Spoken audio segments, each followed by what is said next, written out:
Dalam masalah boikot produk Israel, bagaimana kedudukan sales yang bekerja di perusahaan yang mendukung Israel?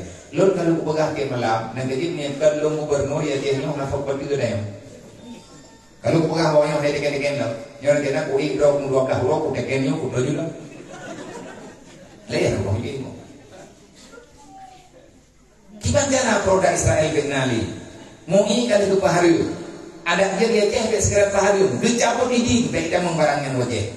Tanya orang Aceh khususnya. Tak pegang sayang ke Palestina, tapi barang Yahudi mandang tablo. Nyat omset yang tablo oleh Yahudi jawab pengen tipu syara tu. Mana dengan dia hanya dapat ke tiga ego awalnya Nabi hanya dapat ke. Besok dia yang ngaku dah tiga ego. Wah batal karena orang hendak pindah. Ngaku wadah tetap peluru juga.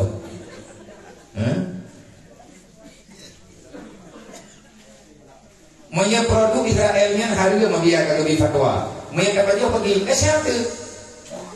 Tampaknya tak keputusan. Maya mutulihinan hal ini juga. Ilmu yang tak kepegah dia malam. Ya insyaAllah nana bulan 12-nya narjana kujau Jawa dia acara pengajian Jawa. Ide pun pura bak mui kata orang kendu kah? Namanya tak pura aja dia kepada orang gunungnya. Bericabut izin jangan lagi masuk. Yang gurakan hidayah tu mana? Tiap ada.